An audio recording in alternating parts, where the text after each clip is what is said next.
¿Qué tal? ¿Cómo estáis, queridos ruralistas? Una tarde más, un miércoles de podcast. Soy Isabel Sánchez Tejado y ya sabéis que Raquel Sanes y yo, que somos las que hacemos este podcast, pues lo que pretendemos es inspirar y romper estereotipos del mundo rural. Y lo que queremos desde este espacio es dar voz a todos los que cada día se esfuerzan por conseguir que vivir en el campo sea una opción de vida atractiva. Sí, para no entretenernos y para que esto sea más activo y más interactivo, tenéis toda la información de nuestro proyecto común en la página web mundoruralenpositivo.com y también tendréis la descripción en este episodio. Recordad que este es un espacio participativo en el que todos los que estáis en directo podéis tener la opción de participar con vuestra opinión o vuestras preguntas al finalizar la entrevista o mientras tanto, y yo las voy recogiendo. Y si escuchas nuestro podcast posteriormente, pues puedes participar con tus comentarios porque también nos encanta tener tu comentario. Bien, pues dicho esto, yo creo que ya vamos a dar la bienvenida a nuestro invitado y bienvenidos a todos, por supuesto, al Mundo Rural en Positivo.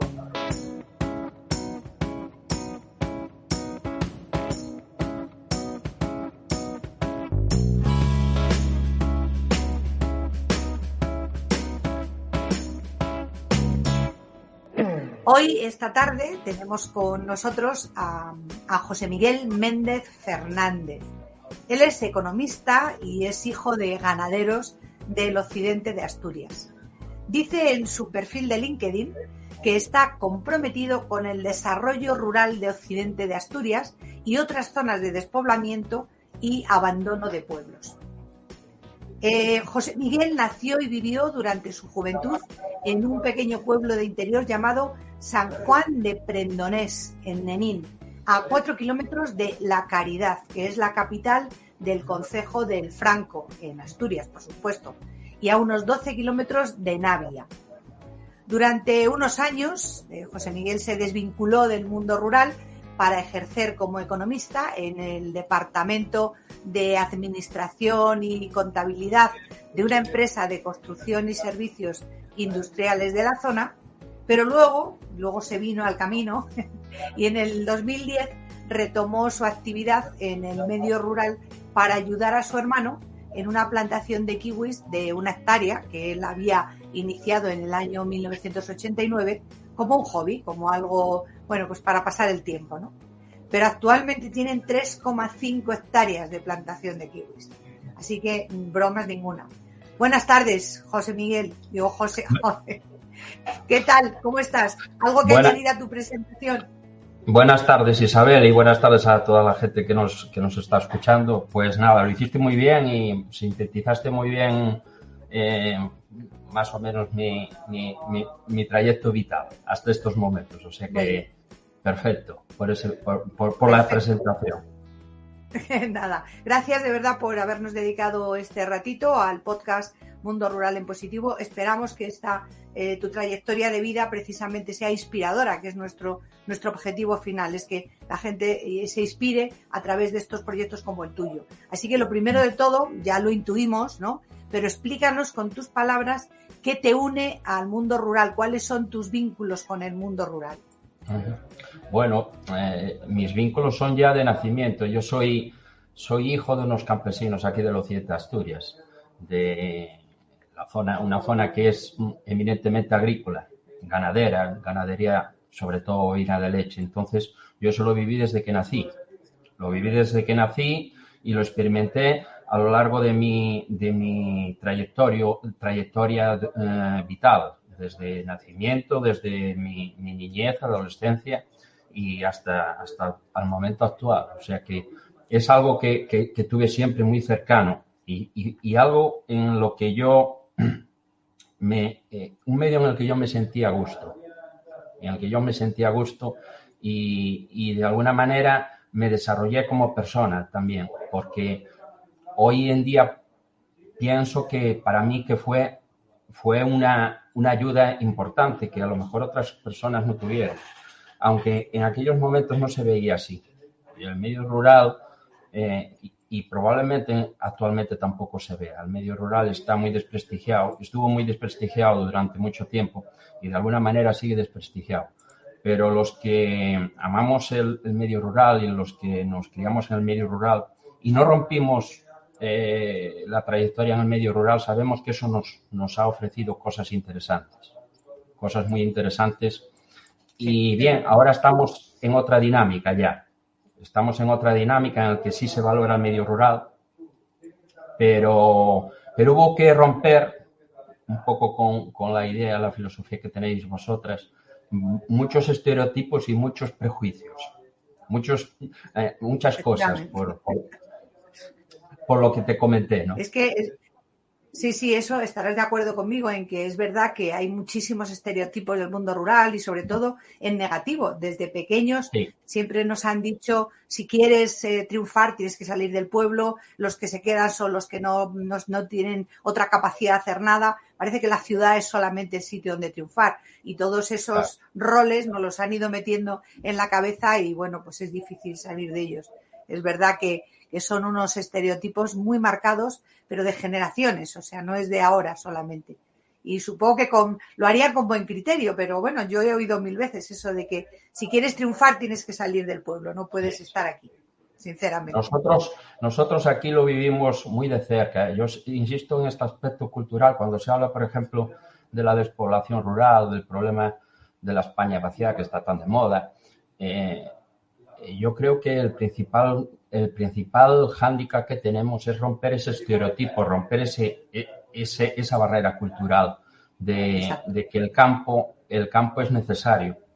Es primordial no solo para la gente que vive en el campo, sino para la gente del exterior, para la gente de las ciudades, porque proporciona alimento, porque proporciona paisaje, proporciona muchas cosas, pero no siempre se dio así y seguimos todavía sin romper esa barrera de alguna manera. Hay mucho trabajo por hacer.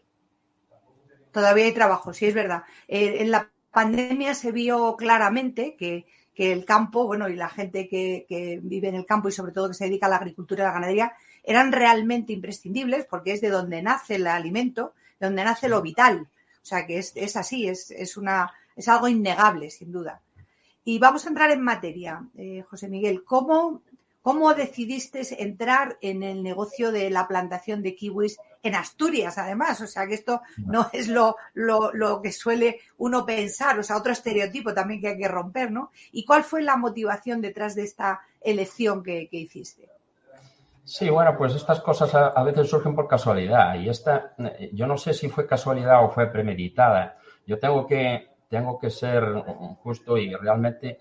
el tema de los kiwis, el principal protagonista es mi hermano, porque mi hermano fue el que inició todo esto, mi hermano fue el que hizo el desembolso económico y fue el que inició esta aventura. Y él en el año 88 fue a un cursillo en el SERIDA, el Servicio Regional de Desarrollo Agroganadero aquí de Asturias. En aquel momento lo hablaron por primera vez del kiwi. Pero el kiwi en aquel momento era un proyecto de experimentación en Asturias. Hombre, ya se había iniciado en lo que es el núcleo de Pravia, una plantación de 20 hectáreas, que fueron los pioneros aquí en Asturias. Pero prácticamente 10 años antes se venía estudiando en el SERIDA el tema del kiwi desde como un proyecto de experimentación y de analizar si las condiciones de Asturias eran óptimas para el cultivo. Este cultivo ya se hacía en Francia, se hacía en Italia, pero en España no se hacía. Y se analizó Asturias en concreto y se vieron que las condiciones de Asturias eran óptimas para el desarrollo del kiwi. Y a partir de ahí, pues sí, surgió todo un sector de kiwi en Asturias no relacionado con el sector agrícola y ganadero, o sea, con la gente del campo.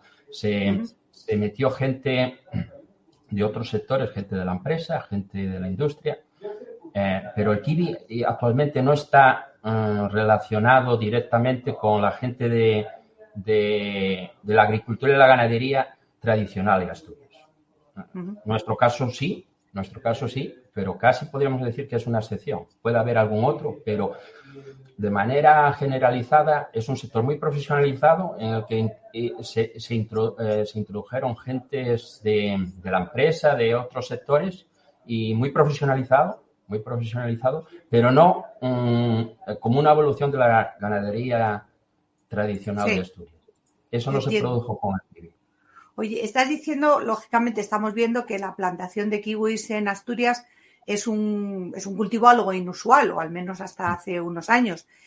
¿Cuáles fueron realmente los desafíos iniciales a los que os enfrentasteis al establecer la plantación y cómo los superasteis, claro? Sí, bueno, como te decía, a raíz de ese curso, que fue un poco el inicio en Asturias del kiwi, Asturias tiene unas condiciones excepcionales para el kiwi, porque ahí lo pudieron observar con los estudios que hicieron don Manuel Coque Fuertes, que fue el precursor, fue un técnico del Serida, que inició estos estudios. El primer libro que se publicó en castellano en España sobre kiwi lo publicó este señor. Se llamaba, quiero recordar, Recomendaciones para el cultivo de la actinidia en el norte de España. Todavía no se utilizaba el término kiwi, se utilizaba el término actinidia, que es la actinidia deliciosa, es el término científico. Y los desafíos, bueno, fueron de todo tipo, porque prácticamente lo hicimos todos nosotros. Lo hizo mi hermano y yo ayudándole, mis padres en aquel momento que eran más jóvenes y que podían también ayudarnos en alguna cosa. Pero sí que lo hicimos todos nosotros, desde la plantación inicial, el estacado, el riego, todo lo hicimos nosotros. Todo lo hicimos nosotros para ahorrar costes y, bueno, para aprender también, que también se aprende de esta manera, ¿no? Y, bueno, nos ayudó mucho los técnicos del Serida y los técnicos de la Consejería de Agricultura. Nos sirvió mucho de guía todo lo que ellos ya habían experimentado en el centro que tenían y que tienen para estas cosas, porque es un poco la vanguardia de lo que supuso en aquel momento la diversificación de la agricultura y de la ganadería en Asturias. Y una curiosidad, ¿qué os decían los paisanos? O sea, vamos a plantar kiwis. ¿Qué decían? La gente del pueblo yo me acuerdo que llegaban, porque cuando ves una plantación de kiwis, si no estás de vela, pues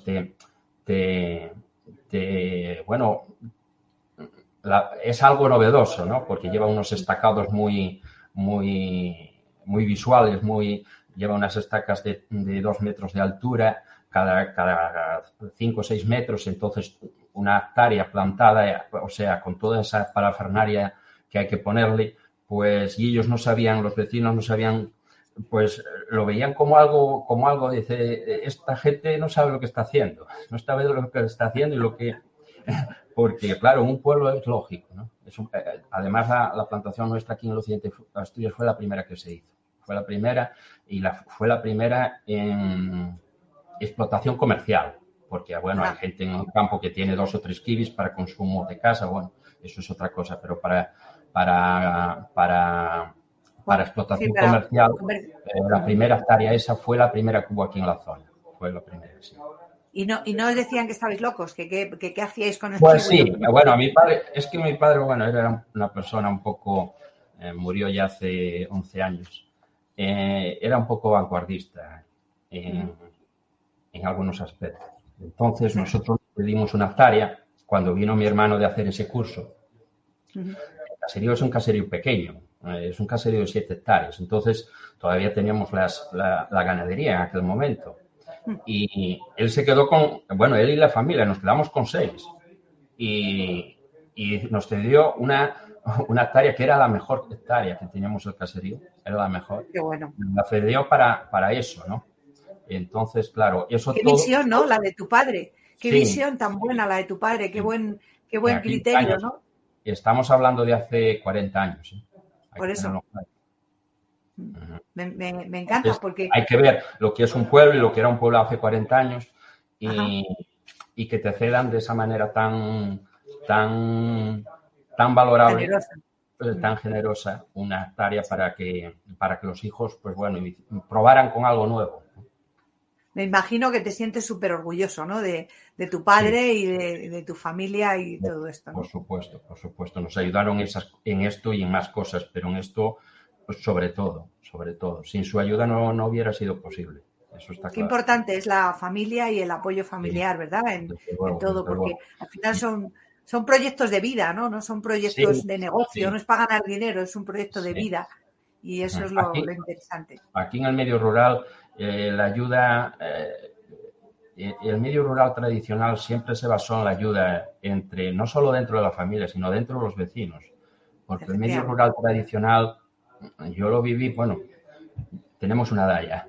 Y yo viví todo el proceso de cambio de la agricultura, que no necesariamente es malo. Seguramente después hablaremos de eso. El proceso de mecanización. Pero anteriormente, en mediados de los años 70, que era cuando yo era un crío, se trabajaba con la ayuda de los vecinos, no había máquinas. Sí, es Entonces verdad. la ayuda de los vecinos era fundamental. No solo la ayuda de los familiares o de la gente que estaban en tu casa, que eran tus parientes próximos.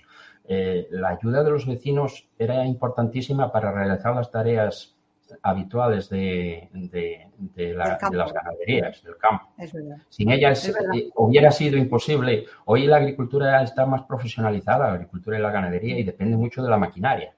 Pero la maquinaria de alguna manera sustituyó ese vínculo entre casas, entre ese vínculo de ayuda que de alguna manera también se rompió.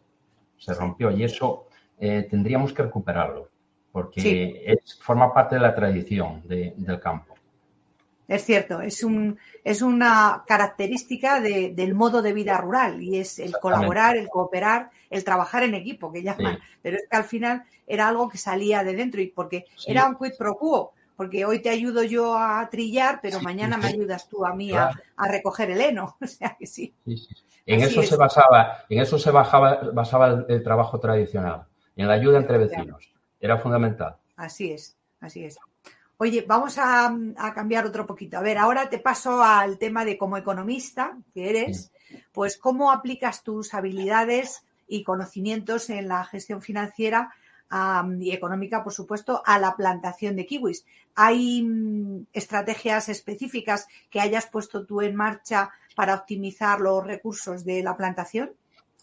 Mira, por suerte, los agricultores llegaron mucho antes que los economistas al medio rural. Digo por suerte porque si hubiera sido al revés, a lo mejor ahora no estaríamos hablando aquí o ya el medio rural no existiría o existiría de otra manera.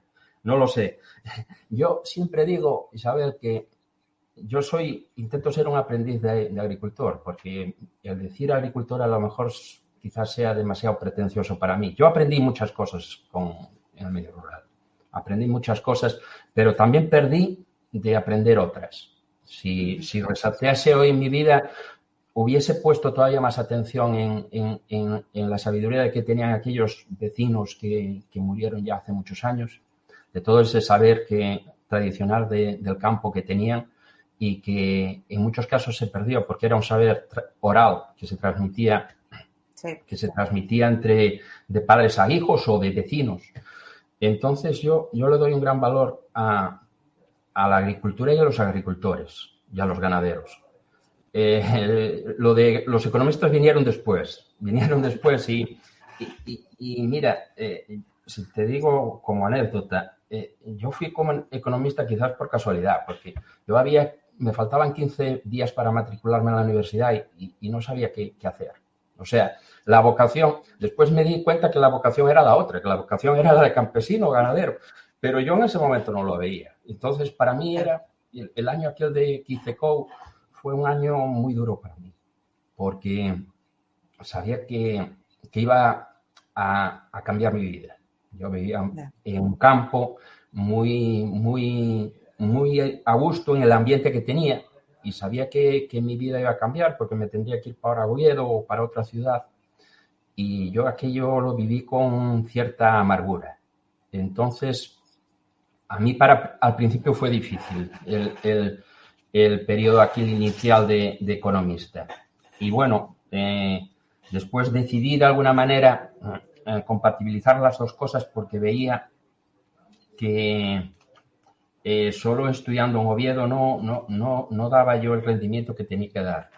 Entonces fui compatibilizando las dos cosas y ahí encontré, reenganchándome otra vez al medio rural, la manera de ver mi vida de otra manera. En cuanto a lo que me dices de mis Si has conocimientos... aplicado, si ¿Eh? tus conocimientos como... Sí, Pues como te digo, la economía tiene aplicaciones en todos los sectores y en la agricultura también. Existe economía agraria, por supuesto. Yo en lo que estoy ahora es en buscar cosas, no ya aplicado a los kiwis, sino otras cosas, de cómo puede influirnos o cómo podemos hacer planteamientos desde el mundo de la empresa o desde el mundo de los negocios que puedan ayudar actualmente al sector rural. Más allá de lo que sea el aspecto propiamente, más allá de centrarme en el negocio propio de casa, ¿no? sí, Y esto es lo que a mí ahora más me llama la atención, el estudiar, por ejemplo, el sector cooperativista aquí en Asturias, en Galicia, y ver cómo eso puede ser una aplicación para el medio rural y para la crisis que tiene hoy el medio rural. Y ahí están trabajando también, desde luego, economistas mucho más brillantes que yo y gente en la universidad que se dedica al tema de la actividad esta de la economía agraria y ver no solo desde el aspecto de los economistas, desde otros sectores, de otras disciplinas. Yo creo que eso es interesante, porque ahí tenemos que colaborar todos, no solo los me economistas, parece... los geógrafos, los historiadores, en fin. Y ese es un tema muy apasionante y muy necesario también para la ganadería y la agricultura, ¿no? Sin duda. Es que yo creo que sí que hay cambios de modelo y el hecho de que haya la evolución del ser humano, pues al final te tiene que llevar hacia otros modelos que hay que ir estudiando y sobre todo traduciendo a las realidades. O sea que sí, me parece interesante. Pues ya nos contarás a ver en qué estás en otro momento. Es un proceso en el que estoy y en el que hay muchas cosas. Yo estoy en contacto, intento estar en contacto con toda la gente que en el sector agrícola y ganadero aquí en Asturias está un poco ahora analizando toda esa... ahora se habla mucho, por ejemplo, de la innovación social aplicada al sector rural. Un poco la evolución de lo que era la diversificación productiva de los años 80, que por ahí enlazamos un poco el inicio de la entrevista. Ahora se habla más de esto, ¿no? De innovación en el medio rural. Y hay profesionales muy buenos e instituciones que están investigando mucho en esto. Y por ahí va a haber soluciones también, creo yo, para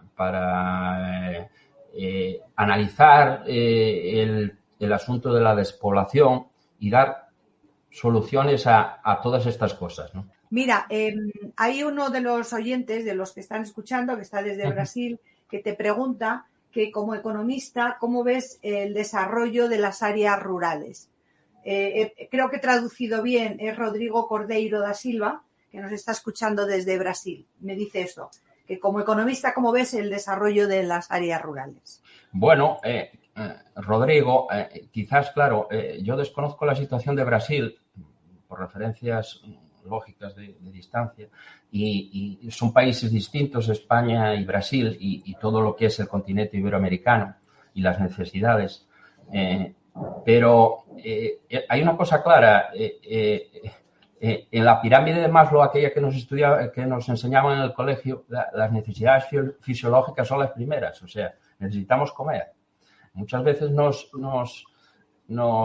preocupamos de otras cosas, como que ya tuviéramos solucionadas las primeras necesidades, y las tenemos solucionadas, pero los desafíos que tenemos por delante son grandes en cuanto a cosas que nos están pasando, como decía Isabel hace un rato, de las pandemias, de la guerra de Ucrania, y lo que ha influido todo esto en los precios agrícolas, que ha habido una inflación muy, muy importante en los alimentos. Entonces, esto ha hecho replantearse cosas de las que no pensábamos, ¿no? Porque teníamos los alimentos asegurados y teníamos unos alimentos a un precio asequible. Ahora eso ya está un poco en entredicho, porque subieron mucho los alimentos y esto supuso un problema para las familias, para muchas familias que a lo mejor no tienen que ajustar mucho los presupuestos para llegar a fin de mes, pero son también un aviso para las autoridades y para las personas que planifican la economía y que se dedican a orientarnos desde la dirección de un país para preocuparse más por la agricultura y por la ganadería y por los pueblos, desde luego, porque lógicamente si no hay gente en los pueblos, pues los pueblos se cierran y tenemos un problema porque los países que no generen actividad agrícola se van a perder no solo alimentos, se van a perder paisaje, van a tener problemas de sostenibilidad. O sea, no es solo el agricultor y el ganadero no solo produce alimentos, conserva el territorio. Conserva el medio. Siempre lo he dicho, que sin agricultura y sin ganadería no hay paisaje. Por ejemplo, ya que yo me dedico al tema del turismo, el turismo rural, o sea, sin estos sectores no existiría ese paisaje. Quien realmente son los custodios y los que plantean que eso hay que mantenerlo son los agricultores y los ganaderos, o sea, que está claro. Oye, José Miguel, ¿qué producción habéis alcanzado en vuestra plantación en el último año? ¿Y cómo ha ido evolucionando en los últimos años? Es decir, este año ¿qué habéis conseguido, pero los últimos cómo habéis ido evolucionando? El año pasado, el kiwi se recoge en noviembre. Está a punto de recogerse dentro de un mes la cosecha del 2023. El año pasado alcanzamos las 50 toneladas, más o menos. Fue la mayor producción que conseguimos. Aquí en el occidente de Asturias es un terreno, es un terreno bueno para producir kiwis, pero no es el mejor terreno que hay en Asturias para producir kiwis. El mejor terreno está en las riberas de los ríos, como por ejemplo en Nalón, en Pravia. Pravia es un poco la milla de oro yo le llamo la milla de oro de la producción del kiwi en Asturias y probablemente de España. ¡Qué bueno! No tenía ni idea. Sí, pues sí. Pues oye, te iba a preguntar ahora precisamente que cómo afectaba el clima de Asturias a la producción de kiwis y porque Asturias tiene un clima único en España realmente. O sea, ¿cómo afecta este clima y a la producción y qué medidas tomáis también para la mitigación de los posibles riesgos climáticos o cambio climático? Sí, como te decía, el clima de Asturias es ideal para la producción del kiwi. Asturias, aunque es una región pequeña, sí tiene unas zonas mejores que otras para la producción. El caso de Pravia es un microclima especial porque los kiwis normalmente se dan en la ribera de los ríos, porque el kiwi necesita mucha agua en periodo estival, desde junio hasta septiembre, octubre incluso, necesita agua, a pesar de que en Asturias es una zona donde llueve, donde tenemos agua, pero en esa época llueve mucho menos o no llueve, entonces necesitas riego artificial, sobre todo a través de ríos. Por eso las plantaciones de kiwi suelen estar al lado, en la ribera de un río, porque necesitan mucha agua durante esos 4 meses. Entonces, el kiwi asturiano está catalogado como el mejor kiwi de España, incluso de Europa. Vamos a decir de los mejores por si se enfada alguno. Pero no es que lo diga yo, lo dicen los técnicos. Las condiciones nutricionales y organolépticas del kiwi asturiano son las mejores. De ahí la imagen de calidad que tiene el kiwi asturiano. El kiwi asturiano tiene los mayoristas, la gente que compra kiwi para después venderlo a las grandes superficies. Lo que buscan en primer lugar es el kiwi asturiano. Qué bueno. Porque saben que es el mejor. Pues nos encanta el que nos lo digas, porque la verdad es que yo creo que, como yo, la mayoría de la gente no teníamos ni idea de esto y nos parece importante, bueno, a mí por lo menos me parece importantísimo el saber que hay un producto local, o sea, de nuestra tierra que es mundialmente conocido y que encima es de una calidad excelente, o sea, que siempre estamos pensando en cosas diferentes. Por hacerte una puntualización, también hay mucho kiwi en Galicia, es quizás la otra zona importante que coge aquí al lado. Y el kiwi gallego igualmente es de muy buena calidad. Las principales plantaciones de kiwi en España están en Galicia y en Asturias. Y en Galicia empezó el sector del kiwi más o menos también en el mismo periodo de los años en mediados, finales de los años 80 a plantarse kiwi en Galicia. Y también las condiciones de Galicia son buenas para la producción de kiwi. Actualmente, desde hace unos años, está habiendo plantaciones de kiwis en Valencia.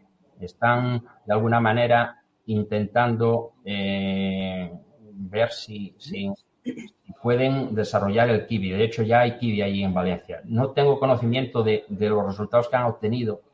El problema de Valencia es obvio. En Valencia no tienen agua. O tienen agua, pero, claro, nosotros aquí tenemos una ventaja muy grande. Asturias tiene 6 grandes cuencas de ríos, más otros ríos más pequeños. Nosotros nos surtimos de un río muy pequeñito. Pero hay que tenerse en cuenta, Isabel, que las riberas de los ríos son los terrenos más fértiles que existen. Si además unes a eso, a que tienes el agua al lado, que el kiwi necesita agua, pues claro, aquí tenemos una ventaja muy, muy importante respecto a otras zonas de España. Sin duda. Qué bueno. Oye, cuando estaba preparando... Porque me hablabas de una cosa que no te comenté, de los riesgos climáticos y las medidas que tomamos. Nosotros, como explotación pequeña, al fin y al cabo, somos una explotación pequeña de 3 hectáreas y media. Y aquí hay explotaciones de 20 hectáreas, incluso más grandes. Incluso gente que tiene plantaciones en distintos... conocí a unos productores que tienen ya plantaciones que son asturianos y tienen plantaciones en Argentina. O sea, hay gente ya muy profesionalizada y ya con extensiones grandes. En cuanto al problema del cambio climático, se están haciendo estudios importantes en el SERIDA en cuanto a estrés térmico de otras producciones, no solo del kiwi, porque también nos afecta el tema del cambio climático y lo estamos viendo en el campo todos los días. Nosotros sí aplicamos una cosa. En la finca nuestra no se aplican productos fitosanitarios. Eso es una filosofía que, bueno, por arrogarme yo alguna cosa que intento llevar a rajatabla y que va en merma de mi salud, porque soy el encargado de limpiar la finca. Pero bueno, mientras pueda y el cuerpo aguante, en nuestra finca no se van a aplicar productos fitosanitarios. Bueno. Creemos que es una norma, es una cosa que bueno, yo entiendo que para el tema de la sostenibilidad es importante. Me parece estupendo, de verdad. Fenomenal. Mira, nos pregunta Ronald que también como economista la propuesta de la agricultura y la vida rural no debería reconocer y promover el bajo coste de la vivienda en otros espacios, inclusive en naves, ya que el coste de la vivienda en ciudades está por las nubes. Sí, yo entiendo que sí, claro, que sí. Es que el modo de vida rural sin duda tiene otras ventajas. Claro que sí. Y el modo de vida, o sea, y la agricultura es una forma de reconocer, bueno, no de reconocer, es un medio, es un sector que realmente es imprescindible, es primario, vamos. Claro. Aquí hay mucho por hacer también, Isabel, porque una de las cosas que se podían promover desde los poderes públicos, las autoridades, por ejemplo, en el caso, por ejemplo, de gente de segundas viviendas o primeras, pero, por ejemplo, yo estoy ahora pensando en las segundas viviendas. Si se quiere realmente apoyar la despoblación rural, se debería primar o se debería financiar de alguna manera que toda aquella gente que vaya al medio rural, como segunda vivienda o como primera sería ideal y sería mejor, pero, por ejemplo, la gente que quiera hacerse una vivienda de vacaciones, una vivienda de fin de semana, dar incentivos fiscales a que una persona vaya al campo y rehabilite una vivienda que se está cayendo, bien sea de un familiar o bien sea una vivienda que él compre. Ese sería un apoyo muy importante para si nos creemos realmente que estamos apoyando y estamos hablando de reto demográfico y apoyando políticas en este sentido. Totalmente de acuerdo. A mí me parece que el tema fiscal sería el antes y un después, porque además hay otra cosa, es que el tema fiscal ayudaría al efecto llamada de gente que quiera ir a vivir al campo, pero además beneficiaría a los que vivimos en el campo, que realmente, seamos honestos, no tenemos los mismos servicios que tienen una ciudad, con lo cual, pero pagamos lo mismo. Con lo cual yo creo que sería una forma de equilibrar y de hacer que realmente la igualdad, en este caso, fuera real. Porque ahí hay mucho camino en la política. Exacto. Y sería unas medidas de realmente apoyar el factor de que la gente fuese a vivir al campo, porque tuviese incentivos realmente económicos también, porque al fin y al cabo todos dependemos de nuestras economías, ¿no? Por mucho que nos guste el campo. Exacto, eso es inevitable. O sea, que es así. Oye, una cosa, me llamó, cuando estaba preparando tu entrevista, me llamó mucho la atención que leí en tu perfil de LinkedIn que tienes una cita de Georges Pompidou del año 1971, que fue Georges Pompidou, para los que seáis más jóvenes, fue presidente de la República Francesa en esa época. Y es un discurso que hizo en la localidad de Saint-Fleur, al sureste de Francia, acerca de que Francia no puede convertirse en una infinidad de pequeñas aglomeraciones urbanas dispersas por un desierto incluso verde y cuidado. Dame tu opinión, ¿por qué tienes esto? Sí, bueno, pues eso tiene una explicación y hay que vamos a ser honestos para decirlo, ¿no? Esa cita es de un antropólogo asturiano que se llama Adolfo García, que fue profesor mío en el bachiller, en tercero de BUP. Y cuando fue profesor, fue maestro y es maestro de mucha gente que se dedica a estudiar el medio rural y apoyar el medio rural.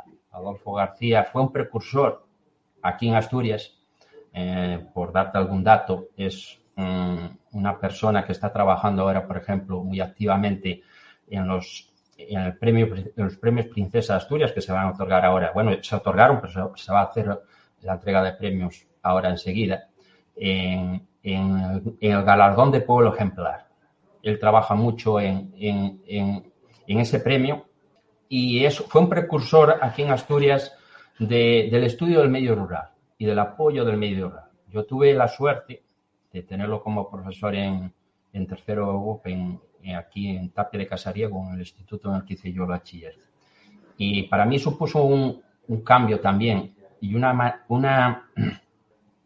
manera de ver el campo de otra manera, relacionado con lo que hablábamos antes del desprestigio que tenía el medio rural, de que nos educaban para que marchásemos del medio rural, porque como bien decías, Isabel, antes, nos decían que si querías tener éxito profesional tenías que dedicarte a otra cosa. Esto no era para la gente que quisiese tener una trayectoria brillante en su vida, por resumirlo de alguna manera. Adolfo García es una persona aquí ya muy considerada, con una trayectoria muy importante en el nivel académico, pero es un antropólogo, pero es una persona que a mí me hizo ver las cosas de otra manera, ¿no? Porque llegó al instituto en aquel momento, Adolfo tenía 35 años, era todavía relativamente joven, y nos empezó a hablar del medio rural, cuando el resto de profesores no nos hablaban del medio rural. Y muchos de ellos eran del medio rural. Entonces, después se daban otras condiciones en Adolfo. Adolfo tenía una formación extraordinaria, tenía tres titulaciones universitarias realizadas en Francia. Ya sabes que Francia es un poco la vanguardia del desarrollo rural en Europa. En Europa, entonces, sí. Tenía una formación muy sólida, y él es autor de la cita, y de la cita traducida en un libro que él tiene una bibliografía muy amplia, y él es el autor de esta cita. Y yo la puse en el perfil con esa, y cito lógicamente la fuente, ¿no? También en el perfil de Adolfo García. Y bien, esa frase yo creo que sintetiza muy bien lo que era el pensar ya de los franceses en aquella época, a principios de los años 70, ¿no? De que la primera necesidad del hombre es salvar la naturaleza habitada y conservada. Habitada y cultivada, perdón. Habitada y cultivada, ¿no? La idea de una naturaleza artificial, ¿no? dice incluso la considera como una agricultura fúnebre, ¿no? Y real, ¿no? Y yo creo que está muy bien ese párrafo de Georges Pompidou y por eso lo puse ahí, ¿no? Pero bueno, el mérito y la autoría primero es de Georges Pompidou, lógicamente, y después de Adolfo García, Claro. que la recopiló en sus libros, ¿no? Bueno, y tú que has tenido la habilidad de trasladarla ahí a tu perfil y que nos la has compartido a todos nosotros. O sea que me parece importante porque es un punto de vista que desde luego me parece que en esa época ya era muy adelantado a su tiempo. O sea que Sí. claramente, pero nos sirve todavía. O sea, es Claro, curioso, sí, pero sirve. está totalmente de actualidad. Sirve. O sea que sí. Lo que pasa Oye, que vemos ahí también el desfase temporal que llevamos, ¿no? Cuando en Francia ya estas cosas las tenían claras. vale. En aquella época en España y en el medio rural salían cientos y cientos de chicos fuera, ¿no? Y se producía la despoblación y el campo se vivía de otra manera. Sin Por duda. eso que en Europa estas cosas ya las tenían claras hace 30 o 40 años y aquí Sí. no. No, de hecho, fíjate, el ejemplo que tú has dado es el prototipo. Es decir, los profesores no te hablan, aunque sean del medio rural, no te hablan del medio rural. Yo creo que en el fondo era como cierta vergüenza decir que eras de pueblo o que vivías en un pueblo y tal. O sea, que había como un estigma de que el que era de pueblo era paleto, cuando realmente lo que antes era paleto ahora se ha convertido en calidad de vida. Y lo que antes eran desafíos que solamente existían en la ciudad es mentira, porque ahora mismo en un pueblo tú puedes perfectamente, bueno, lo que estamos haciendo, yo estoy en un pueblo de menos de 400 habitantes, vivo ahí y puedo transmitir en vivo, igual que si estuviera en Londres o en Nueva York, me da igual, o en Madrid. Es decir, que la tecnología ha borrado muchísimo esas barreras que antes diferenciaban lo rural de lo de la ciudad. Y además que me parece que tampoco deben ser dos cosas antagónicas, o sea que deben ser algo complementario, porque además es así. O sea, los de la ciudad no podrían vivir sin el campo porque no tendrían que comer, pero los del campo no tendríamos de qué vivir porque no nos comprarían los productos, con lo cual esto es absolutamente necesario.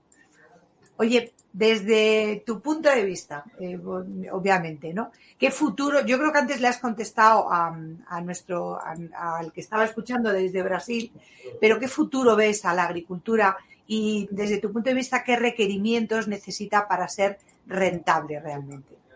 Bueno, pues este es un tema interesante que también me afecta de lo que hablábamos antes como economista, pero bueno, como persona que vive en el medio rural y como personas, como cualquier otra persona que también pueda vivir en la ciudad y le preocupe el entorno rural.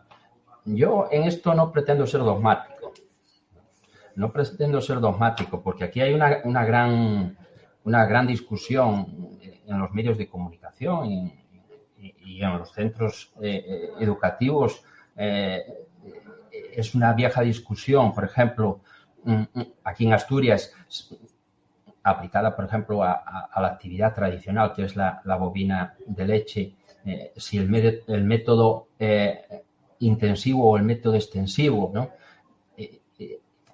Yo creo que deberíamos buscar un punto de equilibrio. Yo no soy partidario tampoco de decir, no, la ganadería extensiva es la única que se tiene que implantar en Asturias. Yo creo que ese planteamiento tampoco sería el correcto.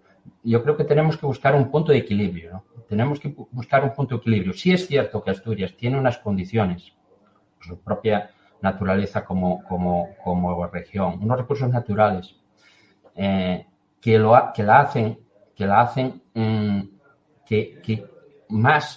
más atractiva para una ganadería más ligada a la tierra, a los recursos naturales de Asturias.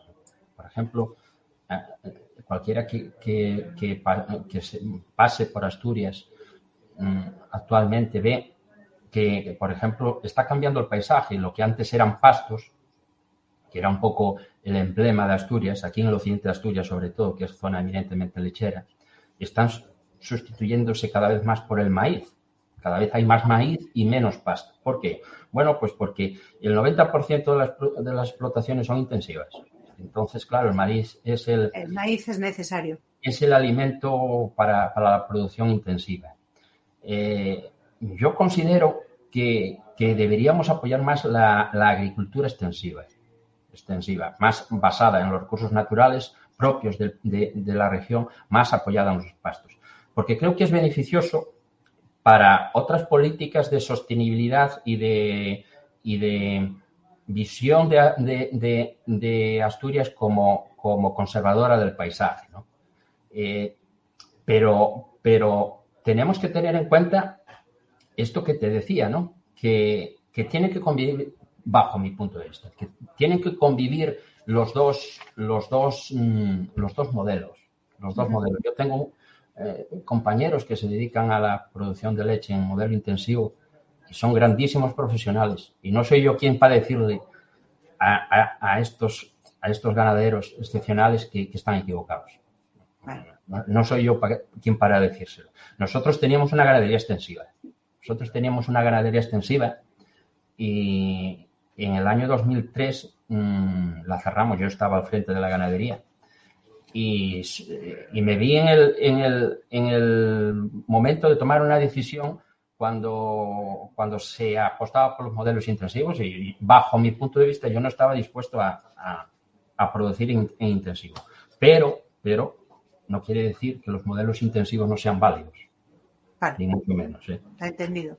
Antes has hablado del SERIDA, del Servicio Regional de Investigación y Desarrollo Agroalimentario, que hablaba de cultivos, de otro tipo de cultivos que están promocionando, como por ejemplo el arándano. Háblanos de este cultivo, del arándano, y si tenéis previsto, tu hermano y tú, hacer plantación del mismo. Sí, bueno, el arándano llevó una evolución muy paralela al kiwi aquí en Asturias. Precisamente también fue el SERIDA. El SERIDA tiene distintos trabajos de investigación del arándano y empezó a plantarse también por aquella época en la que se inició el kiwi. Es distinto el kiwi al arándano, es muy distinto. Las plantaciones, por ejemplo, el arándano tiene un aspecto que hay que considerar, porque tiene unos costes de recogida importantes. El arándano se coge de manera continuada, según va madurando el arándano, hay que ir pasando y recogiéndolo y dejando los arándanos que son más verdes para posteriores recogidas, ¿no?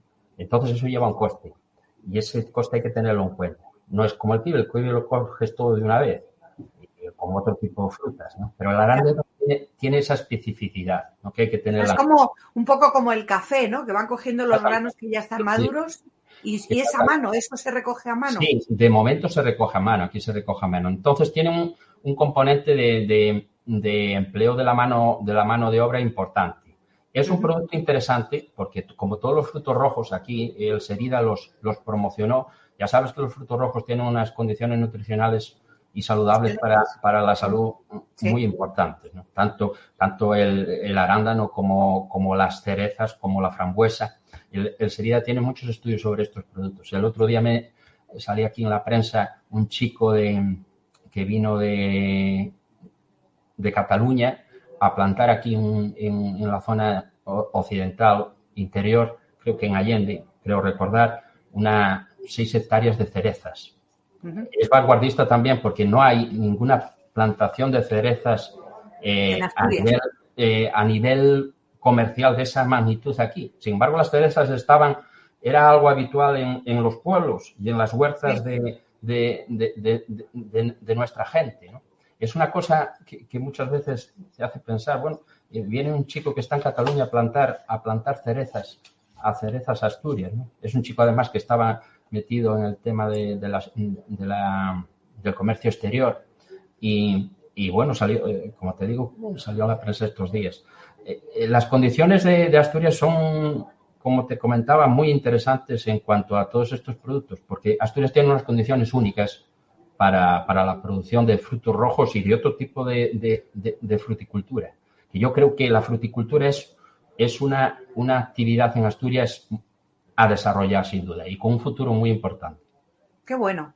Oye, entonces, ¿cuáles son los mercados objetivo para la venta de vuestros kiwis y cómo habéis desarrollado vuestra estrategia de comercialización para competir en esta industria?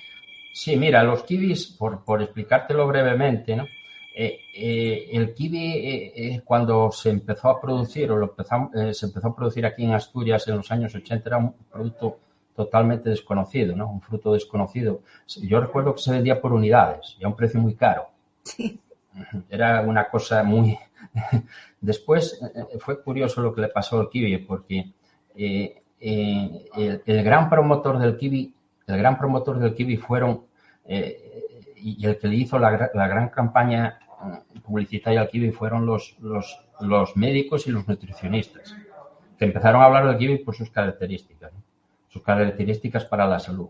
Y la gran promoción que se realizó del kiwi fue esa. Después el kiwi, claro, se pusieron muchas más explotaciones, plantaciones, y el kiwi fue bajando del precio y hasta el día de hoy, que hoy tiene un precio, podemos decir que el kiwi, bueno, pues está un poco más caro que, por ejemplo, que las manzanas, €1, pero es un precio relativamente asequible a una familia. Pero hubo un proceso de bajada del kiwi, del precio, porque era un artículo que en los años 80 era un artículo prácticamente, podríamos decir, de lujo. Sí. Y muy desconocido. También. Yo destaco mucho la labor de la medicina y de los nutricionistas. Ya sabes que el kiwi tiene unas condiciones, prácticamente todos los nutricionistas los introducen. ¿Lo recomiendan? Sí, es un poco es un producto bajo en calorías, pero con mucha fibra. Eso es. Y aparte tiene más o menos, bueno, sin entrar en detalles, como 3 veces más de vitamina C que la naranja. Caramba. Entonces, tiene unas condiciones muy saludables. Entonces, claro, es un producto con esas condiciones que se promociona solo. No hace falta, pero sí influyeron mucho los nutricionistas y los médicos a recomendar un producto natural. Qué bueno. La verdad es que está riquísimo. Yo reconozco que también soy una adicta a esta fruta, o sea que sí. Oye, a estas alturas, más o menos nos hemos hecho una idea de lo que es una plantación de kiwis, pero ¿nos puedes explicar qué tipo de tareas se hacen diariamente en la plantación según la época del año? O sea, tú te levantas, te vas a la plantación y ¿qué haces? Mira, pues precisamente vamos a empezar por el periodo en el que estamos ahora. El kiwi se va a recoger, vamos a ponernos, si te parece, un mes, estamos a principios de octubre, pues el kiwi se va a recoger dentro de un mes. Se va a recoger a principios de noviembre. En la segunda semana de noviembre aquí en Asturias se coge todo el kiwi. Todo. Entonces, esa es la tarea, lógicamente, más importante del año, porque bueno, es muy importante, ahí se requieren unas condiciones técnicas, tiene que alcanzar 7,5 grados Brix, que es la tasa de azúcar que necesita el kiwi para introducirlo óptimamente en cámara. Entonces, cuando alcanza o cuando está próximo a alcanzar esa medida de Brix, hay que coger el kiwi, que coincide en esas fechas. Esa es podemos decir, la tarea más importante, ¿no? Y la que requiere más mano de obra.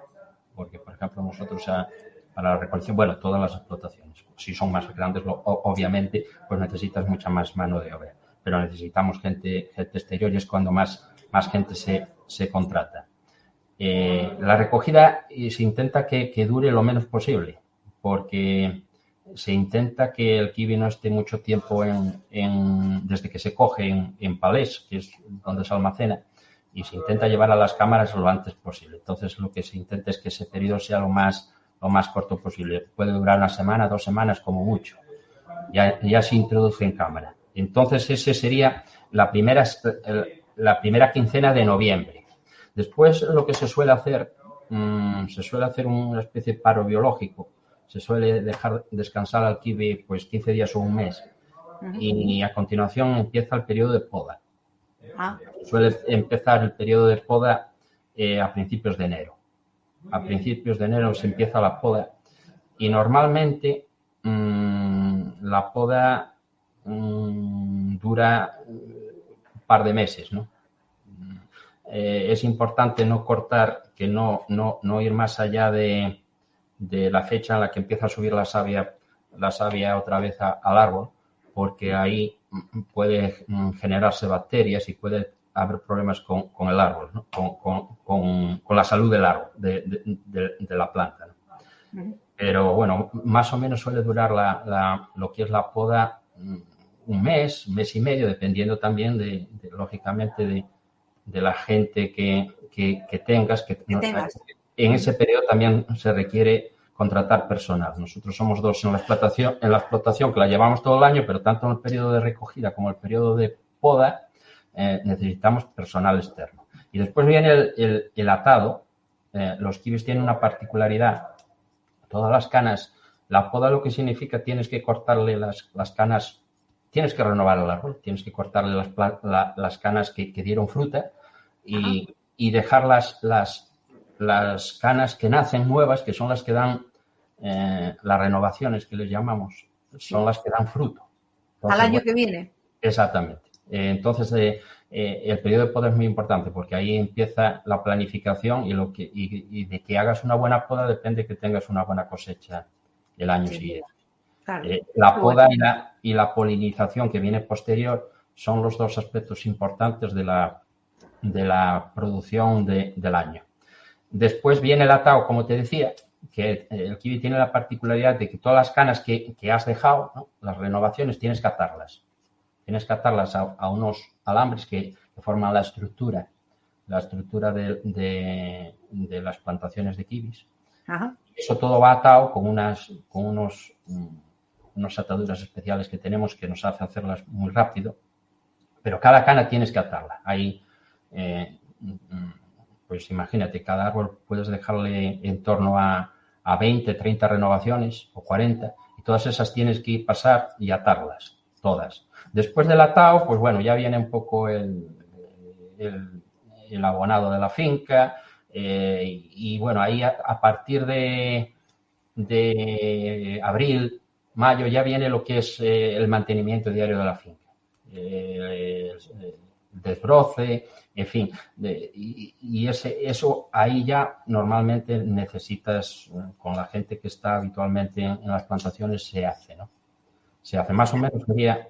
No paráis, o sea, el ciclo es bastante... No, es continuo, pero es llevadero al mismo tiempo. O sea, comparado con lo que hablábamos antes de una ganadería intensiva de leche... Sí, que es así, que es 24 horas, 7 días a la semana. Es otro mundo, sí. Esto es mucho más relajado y mucho más llevadero. Los kiwis al final no comen todos los días, ni tienes que darles de beber todos los días como a las vacas. Y si un día quieres irte de viaje o quieres planificar otra cosa, un día también o varios días, sí, puedes hacerlo. En el sector ganadero no puedes hacerlo. Oye, pues ya vamos con la última pregunta, pues se nos está acabando el tiempo. Es una un poco más personal, pero trabajar en un negocio familiar puede tener desafíos y también recompensas únicas. ¿Cómo manejas la dinámica entre hermanos en la toma de decisiones, en la gestión diaria, en la plantación de kiwis? ¿Cómo lleváis esto? Bueno, lo llevamos bien. Ya sabes que esto pasa en todos los negocios, no solo en el sector ganadero y en los kiwis. Claro, hay veces que a lo mejor te sientes más unido a una persona que no es de tu familia y que compartes más cosas con esa persona que a lo mejor con un hermano tuyo o con una persona mucho más cercana. En mi caso particular lo llevamos bien. El otro día precisamente hablaba con un chico, es un caso aquí muy importante. Quiero citarlos porque yo creo que son un poco el futuro del kiwi aquí en Asturias. Kiwi Natur empezó un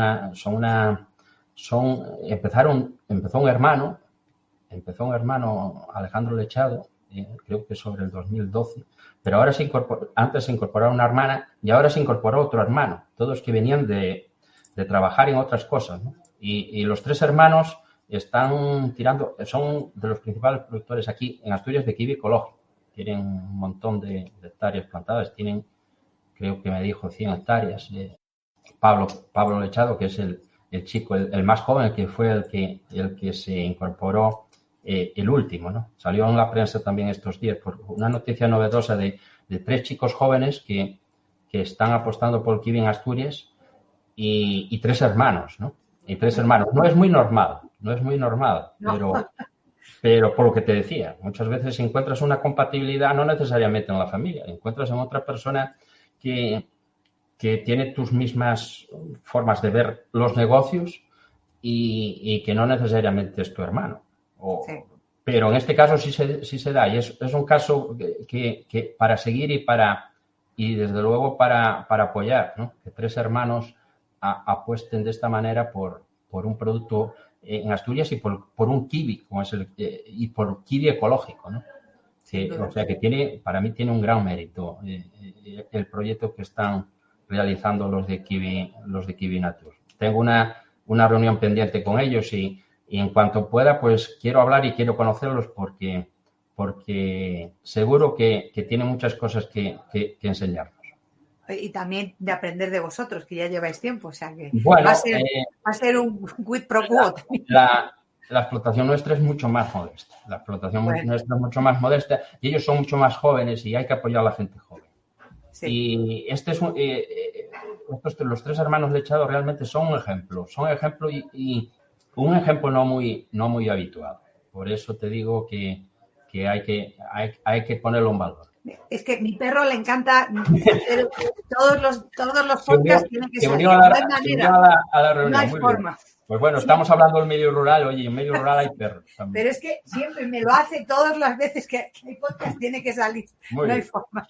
Bueno, oye, pues me ha encantado de verdad tener esta charla contigo. Quiero agradecer a todos los que habéis estado en directo, nos habéis acompañado en las redes sociales. Y luego a los que nos escuchen posteriormente en podcast, claro que sí. Muchas gracias, ruralistas, porque con vosotros es posible este movimiento social que es Mundo Rural en Positivo. Así que, José Miguel, si quieres, este es tu momento para despedirte de la audiencia. Di tus palabras. Bueno, pues gracias. En primer lugar, gracias a ti, Isabel, por haberme invitado a esta charla y por, haber tenido este rato contigo y con la gente que nos ha oído, un rato muy agradable. Y por haber aportado, alguna cosa de una persona que vive en el medio rural y que ha nacido aquí en el medio rural y que apuesta por el medio rural. Y que cree que hay muchas posibilidades de desarrollo y muchas posibilidades de emprendimiento en el medio rural. Y que no se vea el tema de los negocios solo desde un punto de vista de los grandes centros por ejemplo, las ciudades o los grandes centros tecnológicos. El medio rural hay que recordar que ocupa el 80% del territorio. Entonces, tenemos que tenerlo en cuenta, por lo que hablábamos anteriormente, de conservación del paisaje, no solo de producción de productos. Como decía Adolfo, por citar al maestro del medio rural aquí en Asturias, producir es conservar y conservar es producir. Qué bueno. Entonces, las dos cosas van unidas. Qué bueno. Y la conservación, que nunca se ha valorado a los agricultores, pues tenemos que empezar a valorarla. Tenemos que empezar a valorarla y darle el valor que tiene. No sé cuál es la manera, si es a través del precio del producto o si es a través de rentas que puedan aportarse de los sectores públicos. Esa es una discusión que ahora está candente, ¿no? No está clara, pero ese aspecto hay que abordarlo. Este aspecto hay que abordarlo porque no podemos abandonar el 80% del territorio, porque si no vamos a tener un problema de sostenibilidad que no vamos a poder. No va a ser sostenible, efectivamente, sin duda. Bueno, pues ahora sí, ya muchas gracias, José Miguel, de verdad. Ahora sí ha llegado la hora de despedir este episodio y nos despedimos desde luego hasta el próximo miércoles, que nos veremos a las 7 de la tarde, hora española, aquí en directo en LinkedIn, porque en este medio nos desenvolvemos casi mejor y parece que todos estáis más contentos de que estemos aquí, así que os esperamos a todos. Si te ha gustado el episodio, pues ya sabes, deja tus comentarios y tus preguntas. Nos encanta además tu participación. Y si escuchas nuestro podcast, pues seguramente que eres de esas personas que están comprometidas con el mundo rural, como somos Raquel y yo, y en este caso José Miguel, que también está muy comprometido. Para conocer más, si quieres, sobre nuestro proyecto común, ya sabes, visita nuestra web mundoruralenpositivo.com, porque seguro que encuentras lo que buscas, o si no, puedes ponerte también en contacto con nosotras a través de un correo que es info@mundoruralenpositivo.com. Y recuerda, puedes suscribirte a este podcast en tus canales o en tus plataformas favoritas que tengas. Así que te esperamos el próximo miércoles aquí para seguir hablando del mundo rural en positivo.